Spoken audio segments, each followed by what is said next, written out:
Hello, my name's Crispin Lewis, and I'm delighted that I'm going to be the new musical director of Carillon. My first concert is going to be in February, and I'd like to introduce it to you. What I've decided for our first programme together is that we won't focus on one big work. We'll focus on a variety of different works and different styles spanning through many, many centuries, so that we can work together on all sorts of different musical ideas and musical styles. So the first concert is going to be called Songs of Chaos and Eternal Night. This is part of a quotation from John Milton's Paradise Lost. I sung of chaos and eternal night, taught by the heavenly muse to venture down the dark descent and up to reascend. So the theme is chaos, night, and also madness. We're going to begin with plain song, a setting of part of Psalm 107, which begins with the words, such as sat in darkness and in the shadow of death.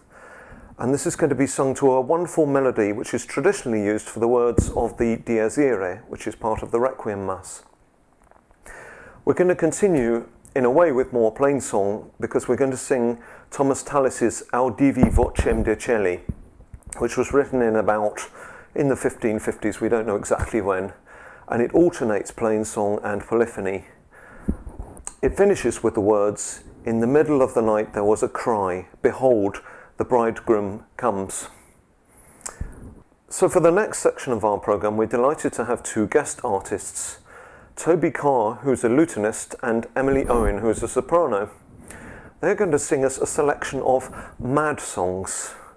Mad songs were a very particular genre of music which arose in the Restoration England.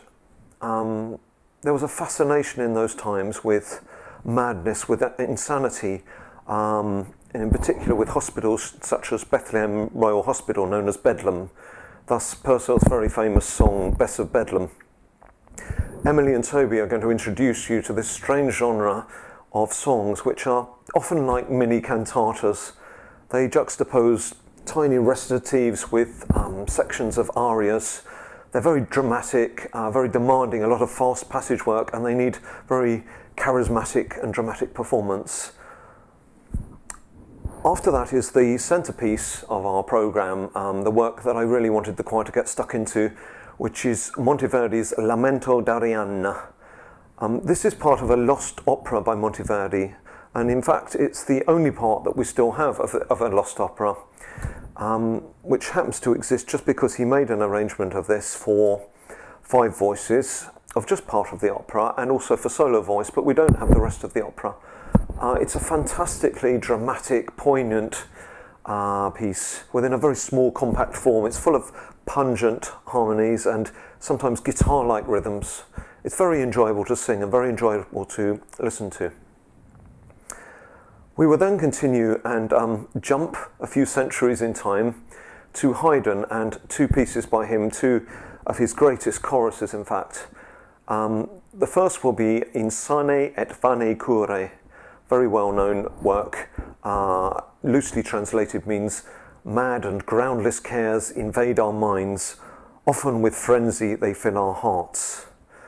And then we're going to sing The Heavens Are Telling from Haydn's Creation. So we've had madness, and now roughly on the theme of chaos we're going back to Haydn's Creation and that most famous chorus of all from the Creation, The Heavens Are Telling. After our Haydn section we're going to continue with John Tavener, the 20th century composer. In 1981 he wrote his Funeral Ikos, which is a beautiful, very simple, hypnotic really work. The words are from the Greek Orthodox Order for the Burial of Dead Priests. It's a kind of chant-like piece. It's mesmerising, something you can really get lost in. Then, after a very serious piece, we're going to finish with quite the opposite, with a mad nonsense piece. Scheiber's 3 nonsense songs. They're settings of limericks by Edward Lear. And the music is bonkers as well as the words. I will read you one of these. There was an old person of Cromer who stood on one leg to read Homer. When he found it grew stiff, he jumped over the cliff, which concluded that person of chroma. Thank you very much.